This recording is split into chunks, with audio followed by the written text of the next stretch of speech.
Existem feridas que nenhum vestido de noiva consegue esconder. Eu passei anos acreditando que minha família estaria ao meu lado no momento mais importante da minha vida. Planejei cada detalhe do meu casamento com amor, com antecedência, com esperança. Mas o que aconteceu naquele sábado de outubro em Ribeirão Preto mudou para sempre a minha relação com as pessoas que deveriam me amar incondicionalmente. Esta é uma história sobre abandono, sobre dignidade e sobre o que acontece quando você decide parar de fingir que está tudo bem. Antes de começarmos essa história incrível, não se esqueça de curtir o vídeo, se inscrever no canal O Homem de Ouro e contar pra gente nos comentários de onde você está ouvindo essa história. Eu me chamo Mirella, tenho 32 anos, sou nutricionista numa clínica particular no centro de Ribeirão Preto, interior de São Paulo, e durante a maior parte da minha vida eu acreditei, de verdade, que família era sinônimo de segurança. Cresci numa casa de classe média num bairro tranquilo chamado Jardim Sumaré, com meu pai Edivaldo, minha mãe Rosângela e meu irmão mais novo, Fábio. Éramos 4 dentro daquela casa. Pelo menos era o que eu pensava, porque com o tempo aprendi que família não é só quem divide o mesmo telhado, mas quem escolhe você quando tem a opção de não escolher. Fábio sempre foi o favorito. Não preciso de estudos ou de documentos para provar isso. Basta olhar para os fatos. Enquanto eu trabalhava nos fins de semana para pagar a faculdade de nutrição, porque a bolsa que consegui cobria só metade das mensalidades, meu irmão recebia mesada aos 26 anos, sem cobranças, sem prazos, sem nenhuma exigência de que fizesse algo em troca. Enquanto eu dividia um apartamento pequenininho de 2 quartos, com uma colega de turma para conseguir pagar o aluguel no centro, meu pai gastava dinheiro reformando o quarto do Fábio em casa, colocando um ar-condicionado split novo e um guarda-roupa planejado. Eu nunca reclamei muito. Aprendi desde cedo que reclamar não resolvia nada, que a resposta seria sempre a mesma frase que minha mãe repetia, como se fosse um mantra. Você é mais forte, Mirella. Você sempre deu conta de tudo. Eu dava conta. Sim, mas doía. Quando conheci o Túlio, em dezembro de 2019, numa confraternização de fim de ano organizada por uma empresa parceira da clínica onde eu trabalhava, senti pela primeira vez na vida que havia alguém no mundo que me enxergava por inteiro, que prestava atenção de verdade no que eu falava e no que eu deixava de falar. Ele era engenheiro civil, trabalhava numa construtora de médio porte aqui em Ribeirão. Tinha um sorriso, levemente torto que eu achava encantador, e o hábito de fazer perguntas verdadeiras, aquelas que mostram que a pessoa está presente de fato, ouvindo cada palavra, não apenas esperando a sua vez de falar. Nos apaixonamos devagar, sem pressa, do jeito que eu sempre sonhei, com jantares em restaurantes movimentados do centro da cidade, com chamadas de vídeo que se estendiam por horas, quando ele precisava viajar a trabalho para uma obra em Sertãozinho. Meus pais gostaram do Túlio, pelo menos pareciam. Minha mãe passou a chamá-lo de o engenheiro, com aquele tom de aprovação que ela guardava para pouquíssimas coisas. Meu pai apertava a mão dele com firmeza sempre que se encontravam e perguntava sobre obras e mercado imobiliário. O pedido de casamento aconteceu em julho de 2022, numa viagem curta que fizemos para Campos do Jordão. Túlio não fez nada extravagante, porque ele me conhecia o suficiente para saber que eu não gostava de espetáculo. Foi num café charmoso no centro histórico, com uma xícara de chocolate quente fumegando na minha frente, quando ele tirou do bolso da jaqueta uma pequena caixinha de veludo azul marinho e disse, com aquela voz calma que era a coisa no mundo que mais me acalmava: Mirella, eu quero passar o resto da minha vida ouvindo você reclamar do trânsito na Avenida Nações Unidas. Eu ri, tanto que quase derrubei a xícara. Disse sim antes mesmo de ele terminar a frase. Marcamos o casamento para o primeiro sábado de outubro de 2023, 15 meses à frente. Tempo mais do que suficiente para planejar com calma e sem estresse. Ou pelo menos era o que eu acreditava ingenuamente naquele momento. Os convites foram enviados com 6 meses de antecedência. Eu mesma escolhi o modelo: papel creme de gramatura alta, letras em dourado fosco e uma frase do Carlos Drummond de Andrade na contracapa. Cada envelope foi selado à mão, com cuidado. O convite dos meus pais eu levei pessoalmente, numa tarde de domingo em que fui jantar na casa deles. Coloquei o envelope nas mãos da minha mãe. Olhei direto nos olhos dela e disse com toda a clareza que eu conseguia reunir. Mãe, esse dia vai ser o mais importante da minha vida inteira. Conto com vocês dois. Tô? Ela disse que claro. Que estava animadíssima, que precisava urgentemente arrumar uma roupa nova, porque estava sem nada para usar. Meu pai balançou a cabeça com aquele sorriso satisfeito de quem aprova tudo sem se aprofundar em nada. Fui embora daquela casa com o coração cheio, convicta de que tudo estava certo. Nos meses seguintes, mergulhei de cabeça nos preparativos. Escolhi os arranjos florais com crisântemos brancos e folhagens tropicais que fariam contraste com a rusticidade do sítio onde a festa seria realizada. Contratei uma banda de músicos ao vivo que tocaria MPB e bossa nova durante o coquetel. Fechei contrato com um fotógrafo e uma equipe de 2 cinegrafistas profissionais que um casal amigo havia indicado com muito entusiasmo, dizendo que o trabalho deles era simplesmente incrível. A festa seria num sítio climatizado a 20 minutos de Ribeirão, com capacidade para 120 convidados. Cada detalhe foi pensado com carinho. Cada centavo foi contado com disciplina. Havia economizado 2 anos e meio para isso. Foi em meados de agosto, 2 meses antes do casamento, que tudo desmoronou. Soube por acaso, através de uma mensagem que apareceu num grupo de família no WhatsApp, enquanto eu pegava o celular durante o intervalo do trabalho, que meu irmão Fábio havia planejado uma viagem a Gramado para o exato mesmo fim de semana do meu casamento. A mensagem era dele, avisando minha mãe sobre um detalhe de hospedagem. Fiquei olhando para aquela tela por um tempo que não soube medir, tentando entender o que estava vendo. Mandei mensagem privada para minha mãe. Tentei ser direta, sem drama, sem acusação. Perguntei se havia algum engano, se ela ou meu pai haviam notado o conflito de datas. A resposta chegou às 21h47 de uma segunda-feira comum, enquanto eu estava lavando a louça do jantar, e o Túlio assistia a um jogo de futebol na sala. Mirela, o Fábio comprou os pacotes com bastante antecedência e não tem como cancelar sem perder tudo o que pagou. Vai ser muito dinheiro jogado fora. A gente vai com ele porque ele não tem namorada e ia ficar sozinho por lá. Mas a gente aparece no seu casamento antes de ir, viu? A gente assiste a cerimônia e vai embora logo em seguida para pegar a estrada. Eu precisei ler essa mensagem 3 vezes. Depois 4, depois 5. Parei de lavar a louça, larguei a esponja na pia. Minha mãe estava me dizendo, com todas as letras, que compareceria ao meu casamento da mesma forma que se comparece a um evento obrigatório, de corrida, com um pé fora da porta antes de entrar, porque o principal, a viagem de lazer com meu irmão que não tinha namorada, estava esperando. Não dormi naquela noite.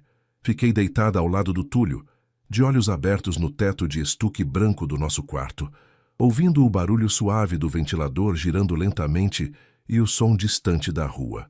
Um carro passando, um cachorro latindo uma vez e parando. Tentei colocar os pensamentos em ordem. Tentei entender o que havia de errado comigo, que me colocava sempre em segundo lugar naquela família.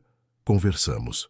O Túlio ficou indignado de um jeito silencioso, com as sobrancelhas juntas e a mandíbula tensa, mas me pediu com cuidado para que eu tentasse resolver de forma direta antes de tomar qualquer decisão precipitada. Liguei para o meu pai no dia seguinte, durante o horário de almoço, sentada dentro do meu carro estacionado numa rua paralela à clínica, com o motor desligado e o calor úmido de agosto me sufocando. A conversa durou 22 minutos e não chegou a lugar nenhum. Meu pai disse que o Fábio havia se programado com antecedência e que cancelar agora ia jogar dinheiro fora. Perguntei se aquele dinheiro valia mais do que me ver entrar num salão no dia do meu próprio casamento. Perguntei se a viagem de lazer do Fábio, que era adulto, que não tinha namorada, mas que também não tinha nenhuma obrigação real naquele fim de semana, além do que ele mesmo havia criado, valia mais do que eu. Silêncio. Depois meu pai disse, e com uma calma que me soou cruel demais para ser inocente, Mirela, você sempre foi a mais independente dos dois. Você não precisa que a gente esteja lá para ser feliz. Você dá conta. Desliguei o telefone e fiquei sentada dentro do carro por 15 minutos, chorando de um jeito que eu não chorava faz tempo. Aquele choro silencioso que vem de um lugar que a gente não consegue nomear. Depois, me olhei no retrovisor. Limpei o rímel que havia escorrido e voltei para a clínica. Nas semanas seguintes, tentei mais 3 vezes. Minha mãe respondia que entendia minha chateação, mas que a situação era complicada. Meu pai parou de atender meus telefonemas e Fábio ficou em silêncio absoluto, como se o problema não tivesse nada a ver com ele, como se a viagem que havia planejado em cima da data do meu casamento fosse apenas uma coincidência infeliz da qual ele não tinha parte alguma. Em meados de setembro, sentei na varanda do nosso apartamento com o Túlio, numa noite de calor carregado com cheiro de jasmim vindo da jardineira da vizinha de baixo e o céu cor de tinta desbotada.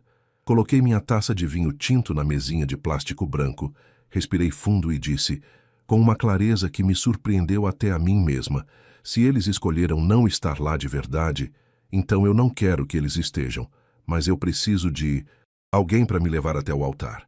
Túlio ficou em silêncio por um momento. Colocou a própria taça de vinho na mesa, pegou o celular e, sem hesitar um segundo, discou para o pai dele. O Geraldo era um homem de 63 anos, aposentado da rede ferroviária estadual, que cuidava de uma horta no fundo do quintal, com a seriedade de quem cuida de coisa sagrada. Tinha as mãos calejadas, o cabelo grisalho cortado rente e o coração generoso. Quando Túlio explicou a situação pelo telefone, do outro lado da linha houve um silêncio breve. Depois o Geraldo disse, com aquela voz grossa e direta que eu havia aprendido a reconhecer como a voz da honestidade, fala para Mirella que vai ser uma honra para mim. Eu estava na sala, fingindo assistir televisão. Quando o Túlio desligou e veio até mim com aquelas palavras, fui para o banheiro chorar de um jeito completamente diferente de todos. Os choros daquelas semanas. Era o choro de quem, no meio de uma tempestade, encontra um teto inesperado. Se essa história está tocando no seu coração, você está no lugar certo. Inscreva-se no canal O Homem de Ouro.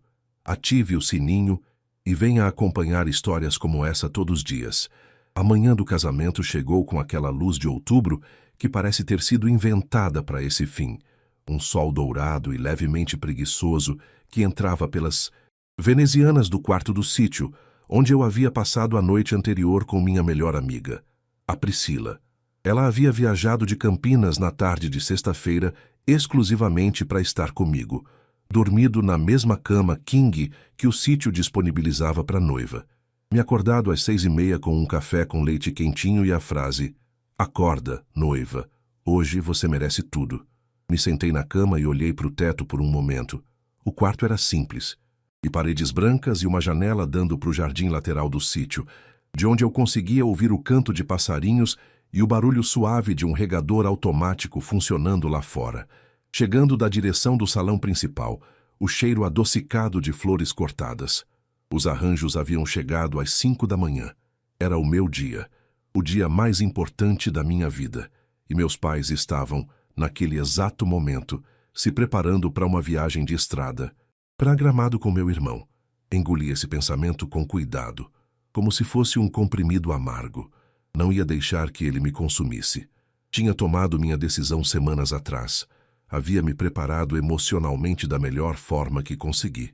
E agora era a hora de viver o que havia planejado com tanto amor e tanto trabalho durante 2 anos inteiros.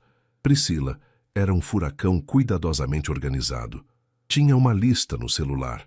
Cronometrava cada etapa da preparação e ainda encontrava tempo para me contar piadas ruins, enquanto eu ficava sentada na cadeira com o cabelo sendo penteado pela cabeleireira que havia chegado pontualmente às 7. A maquiagem foi feita por uma moça chamada Valéria, que trabalhou com leveza e precisão cirúrgica, e quando ela terminou e me virou de frente para o espelho grande do quarto, fiquei olhando para mim mesma por um tempo que não soube medir. Não era a Mirella do dia a dia, da clínica, do avental branco e da caneta atrás da orelha. Era uma versão de mim que eu não sabia que existia. O vestido era off-white, com renda sutil no decote e cauda média que se arrastava com dignidade. Simples, mas com uma elegância que eu havia levado meses para encontrar, visitando ateliês em Ribeirão e em Franca, antes de achar exatamente o que eu queria. Quando o vesti com a ajuda da Priscila e de Valéria, Priscila ficou com a mão na boca e os olhos brilhando. Mirelas, ela disse, com aquela voz que fica fina quando alguém está segurando o choro com toda a força que tem. Você está absurdamente linda. Foi exatamente nesse momento que o celular vibrou na cômoda. Era minha mãe. Abri a mensagem preparada para qualquer coisa, ou pelo menos tentando me preparar. O texto era curto, com aquela informalidade que, às vezes, dói mais do que um texto formal. Bom dia, filha. Estamos saindo daqui a pouco. Vamos aparecer antes da cerimônia. Tá bom assim? Tá bom assim. Olhei para Priscila. Ela havia lido por cima do meu ombro sem querer. Me olhou com os lábios comprimidos, sem dizer nada, porque não havia nada a dizer que a gente já não soubesse. Fechei a mensagem sem responder. Coloquei o celular na bolsa da Priscila e disse: guarda isso para mim. Por favor. O Geraldo chegou ao sítio às 2h15 da tarde, 45 minutos antes da cerimônia. Eu estava no quarto, esperando o sinal para começar. Ouvi o barulho de um carro na entrada de Cascalho, ouvi a voz da minha sogra, Neide, lá fora, e então ouvi a voz dele, grave e calma, do jeito que sempre era. Quando entraram no quarto para me buscar, o Geraldo parou na soleira da porta. Estava de terno cinza escuro, gravata vinho e sapato social preto que cheirava a graxa nova. Os cabelos grisalhos estavam penteados com um esmero que ele claramente não usava no dia a dia, e ele trazia nas mãos um buquê pequeno de flores silvestres que havia colhido na própria horta de casa, amarrado com um barbante simples. Flores miúdas, lavanda, umas lilás que eu não soube identificar. Era o buquê mais bonito que eu já vi na vida. Quando me viu, parou. Ficou olhando de cima a baixo com aquela expressão de quem não sabe muito bem o que fazer com tanta emoção de uma vez só. Depois, abriu aquele sorriso largo, de quem não tem nada a esconder do mundo. Minha filha, ele disse. Essa palavra, naquela boca, naquele momento, me partiu ao meio de um jeito que eu não esperava e que não me envergonha nada. Fiquei parada no meio do quarto, sem fala, com o buquê de crisântemos brancos nas mãos tremendo levemente. Ele avançou, me abraçou com cuidado calculado de quem não quer amassar o vestido, e eu senti o cheiro de sabão de coco e de terra seca que parecia ser a própria essência daquele homem. Geraldo, consegui dizer, com a voz partida em duas. Obrigada. Você não precisava... Precisava sim, ele me cortou, com simplicidade absoluta, sem drama, sem discurso. É uma honra. A equipe de fotógrafos estava em posição há algum tempo. Eu havia pedido, semanas antes, que capturassem absolutamente tudo, cada detalhe, cada troca de olhar, cada momento que normalmente passa despercebido. Eles capturaram. O momento em que o Geraldo chegou ao quarto com o buquê de flores silvestres. O momento em que ele me olhou pela primeira vez de vestido de noiva. O abraço. E depois, o momento em que ele me ofereceu o braço no corredor, com aquele gesto simples e firme, e eu coloquei minha mão no antebraço dele. Caminhamos juntos pelo corredor de eucaliptos, enfeitados com pisca-piscas de luz quente, enquanto a banda começava a tocar, suave e emocionante, os primeiros acordes de Como Nossos Pais, do Belchior. Uma escolha que eu havia feito meses antes, sem imaginar o quanto ela se tornaria pesada e bonita ao mesmo tempo naquele dia específico. Não me lembro de cada passo daquela caminhada. Me lembro do cheiro das flores dos arranjos dos dois lados do corredor, aquele cheiro adocicado e fresco de crisântemo branco que entrava pelas narinas e parecia segurar o choro. Me lembro do sol de outubro quebrando entre as folhas dos eucaliptos e me aquecendo o rosto e os ombros como uma mão gentil. Me lembro dos rostos dos convidados se virando ao longo do corredor enquanto eu avançava. Alguns com o sorriso aberto, alguns com os olhos marejados, todos presentes. E todos lá de verdade, todos tendo escolhido estar ali.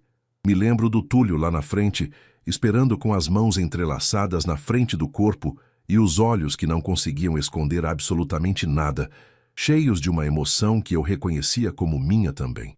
E me lembro do Geraldo ao meu lado, firme e tranquilo como uma parede de pedra, segurando minha mão com a pressão exata de quem quer dizer, pode ir, eu te levo até lá.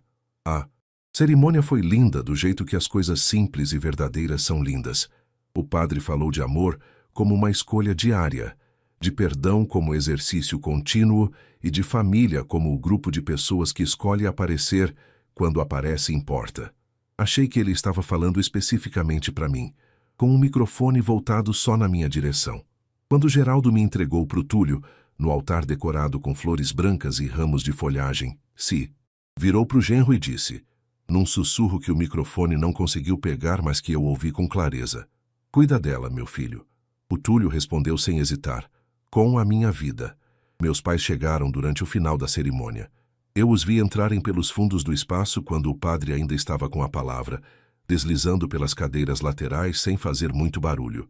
Minha mãe estava com um vestido azul marinho e uma expressão levemente apressada de quem chegou depois do horário.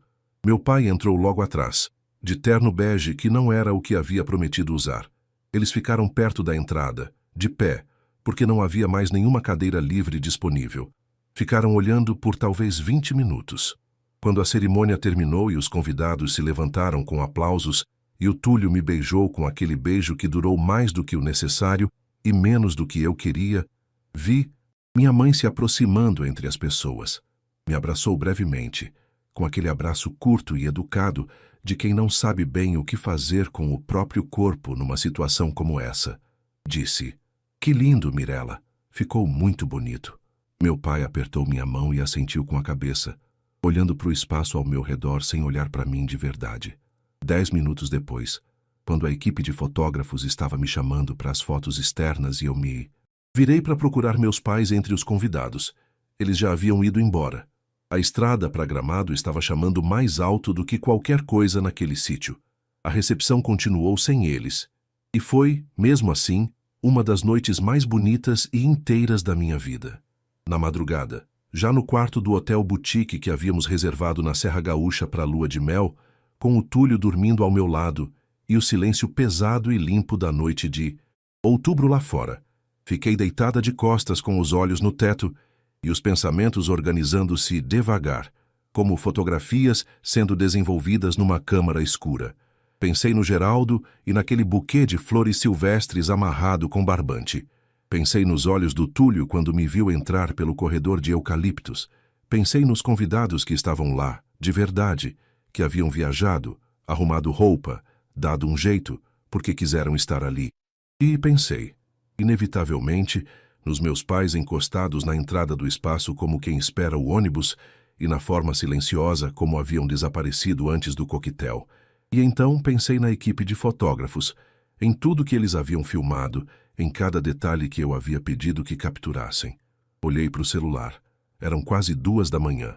O quarto cheirava a madeira de pinheiro e a ar de montanha que entrava pela fresta da janela. Abri o WhatsApp e mandei uma mensagem para o Túlio, que estava dormindo do meu lado a menos de 40 centímetros. "Vamos postar o vídeo?" De manhã, quando a luz cinzenta da serra entrou pela janela, antes de qualquer alarme, o Túlio já estava acordado, sentado na cama com o celular na mão. Me olhou quando eu abri os olhos. Disse, com aquela voz rouca de quem acabou de acordar: "Já estava pensando nisso também." Tomamos o café da manhã no silêncio confortável de quem não precisa de muitas palavras para se entender. Croissant, queijo serrano, geleia de amora e um café preto forte que chegou quente e cheiroso numa garrafa térmica. Depois, ligamos para o Renério, nosso fotógrafo. Essa história não acabou aqui. Se você chegou até esse ponto, curta o vídeo, compartilhe com alguém que precisa ouvir isso hoje. E se ainda não se inscreveu no canal O Homem de Ouro, faça isso agora. O melhor ainda está por vir. A decisão de postar não foi tomada na raiva. Preciso deixar isso claro porque para mim é importante. Não foi um ato de vingança calculada para machucar ninguém de propósito. Foi a necessidade de não fingir, de não arquivar esse dia como se tivesse sido perfeito em todos os aspectos, de não deixar que a versão pública da história, a narrativa conveniente de que o casamento foi lindo e tudo correu bem, cobrisse a realidade do que havia acontecido de verdade. O Renério, nosso fotógrafo, um rapaz calmo e talentoso que trabalhava com uma sensibilidade fora do comum para capturar momentos que a maioria das pessoas nem percebe que estão acontecendo, havia montado um vídeo com os melhores momentos da cerimônia. Quando ele nos enviou o arquivo editado, 2 dias depois do casamento, Túlio e eu assistimos sentados no sofá do quarto do hotel, lado a lado, com o notebook apoiado no colo dos dois. Foram 42 minutos que eu não saberia descrever de outro jeito, a não ser dizendo que me vi de fora pela primeira vez. Tinha tudo lá. O Geraldo chegando de terno cinza escuro, com o buquê de flores silvestres colhidas de mão na horta do quintal. O momento em que ele me viu no quarto, de vestido de noiva, e parou. O abraço cuidadoso. A caminhada pelos eucaliptos com a música tocando ao fundo. O meu rosto tentando segurar o choro e não conseguindo. O olhar do Túlio no altar quando finalmente me viu chegar. A cerimônia inteira com todos aqueles rostos presentes. De verdade, escolhendo estar ali. E então, perto do final do vídeo, uma cena que eu não sabia que havia sido filmada com aquele enquadramento específico. Minha mãe e meu pai chegando por trás do salão, de pé junto à entrada, assistindo à cerimônia por menos de 20 minutos. E depois, enquanto todo mundo estava de frente para o altar e o padre ainda falava, os dois escorregando para fora em silêncio, desaparecendo antes que a cerimônia terminasse, antes do coquetel, antes de qualquer conversa real com a filha que acabara de se casar. Olhei para o Túlio, ele olhou para mim. Não precisamos falar. Ligamos para o Renério e pedimos uma versão editada do vídeo, com texto simples de contextualização nas imagens, sem drama desnecessário, sem narração sensacionalista, sem acusação explícita, só a história, só o que havia acontecido, só a verdade com as próprias pernas. 5 dias depois do casamento, de volta ao nosso apartamento em Ribeirão Preto, com a mala ainda para desfazer no quarto, publiquei o vídeo em todas as plataformas. A legenda dizia, de forma direta, que meus pais haviam escolhido viajar com meu irmão no fim de semana do meu casamento, que eu havia pedido ao meu sogro que me levasse até o altar no lugar do meu pai, que a equipe de fotógrafos havia filmado tudo e que eu havia decidido contar a história porque me recusava a fingir que não havia acontecido. Não esperava o que viria a seguir. Nas primeiras 12 horas, o vídeo teve 73 mil visualizações. Na manhã do segundo dia, já estava em 400 mil. Quando acordei na manhã do terceiro dia, o Túlio estava me sacudindo pelo ombro com o celular na mão e os olhos arregalados. Mirela, olha, 3.200.000 visualizações, 240 mil comentários, compartilhamentos em grupos de família, em páginas de relacionamento, em perfis de influenciadores com milhões de seguidores. 2 programas de televisão haviam entrado em contato. Um podcast nacional havia pedido entrevista. As pessoas estavam furiosas. Furiosas com meus pais, furiosas com meu irmão. Furiosas com a ideia de que uma filha pudesse ser preterida assim, no dia mais importante da vida dela, por uma viagem de lazer. Os comentários eram por vezes mais duros do que eu mesma me sentia, mais raivosos do que qualquer raiva que eu conseguia sentir. E me peguei lendo alguns deles com o estranhamento de quem lê sobre a própria dor escrita por uma pessoa que a vê de longe e de fora, sem as camadas de amor e de história que eu ainda carregava sobre aquelas pessoas, porque por mais que meus pais tivessem errado, e eles haviam errado profundamente, eles continuavam sendo meus pais. E isso não é simples de carregar. Numa tarde de quarta-feira, 4 dias depois do casamento, peguei o celular e abri a lista de chamadas perdidas. 49 chamadas perdidas, 36 da minha mãe, 13 do meu pai. Os números ficaram na tela como uma confissão que ninguém havia pedido em voz alta. Fiquei olhando para essa tela por um longo tempo, sentada na beira da cama, com o barulho da cidade lá fora e aquele cheiro de café que o Túlio havia feito na cozinha, deixando para quando eu quisesse. A Priscila havia mandado mensagem perguntando o que eu pretendia fazer. O Túlio havia dito que estaria do meu lado, em qualquer direção que eu tomasse. E eu sentei, ali naquela beira de cama, e pensei com uma calma que me surpreendeu até a mim mesma. Não era com raiva que eu estava naquele momento. Era com uma espécie de cansaço antigo, daquele tipo que vem de anos acumulados de ser a filha que dava conta, que não precisava, que era forte o suficiente para sempre ficar em segundo plano sem reclamar. Era o cansaço de uma pessoa que passou a vida inteira sendo tratada como aquela que aguenta. Pena de que finalmente havia parado de fingir que estava tudo bem. Liguei de volta para minha mãe na tarde de quinta-feira, com o sol de início de tarde entrando pela janela do quarto e um copo de água gelada na mão porque eu sabia que precisaria de algo frio para segurar os nervos. Ela atendeu no segundo toque. A voz estava tensa, diferente da voz normal dela, mais contida, como a voz de alguém que passou dias ensaiando o que ia dizer. Mas, antes que eu pudesse falar qualquer coisa, ela começou. Mirella, você não tinha o direito de fazer isso dessa forma. Todo mundo ficou sabendo. Estou com vergonha de sair na rua. Os vizinhos estão me olhando diferente. Minha prima de Barretos viu o vídeo. Deixei ela falar. Demorou um pouco mais do que eu esperava. Depois, quando ela parou, disse com cuidado e com firmeza. Mãe, eu não postei o vídeo para te envergonhar. Eu postei porque aconteceu de verdade e porque eu me recuso a fingir que não aconteceu. Vocês faltaram ao meu casamento. Não porque estavam doentes, não porque houve alguma emergência, mas porque escolheram ir a Gramado com o Fábio. Silêncio do outro lado. Mas a gente apareceu, Mirella. A gente estava lá. Ela começou, com aquela voz que tentava encontrar um argumento onde não havia nenhum que funcionasse. Vocês chegaram no final da cerimônia. Eu disse, sem gritar, sem tremer, com a voz de alguém que passou semanas chegando a esse ponto. Ficaram uns 20 minutos encostados na entrada. Foram embora antes do coquetel começar. Quem me levou até o altar foi o Geraldo, meu sogro, que não é meu pai por sangue, mas que não hesitou um segundo quando Túlio pediu. E foi a coisa mais bonita que aconteceu naquele dia inteiro. Ouvi ela engolir em seco do outro lado da linha. Ouvi o barulho do apartamento dela ao fundo, a televisão ligada num canal de notícias, aquele som familiar da infância. O Fábio ficou arrasado com tudo isso. Mirella, ele está muito mal. E aí, pela primeira vez em muito tempo, ouvi minha própria voz dizer o que havia ficado represado dentro de mim durante anos. Não é sobre o Fábio, mãe. Nunca foi sobre o Fábio. É sobre mim. É sobre a minha vida, o meu casamento, o dia mais importante que eu já vivi. E está na hora de vocês entenderem que eu existo, que o que acontece comigo importa, que eu não sou a filha que dá conta de tudo e não precisa de nada. Desliguei o telefone com cuidado. Coloquei o copo de água na mesa de cabeceira. Fiquei em silêncio por um tempo que não soube medir.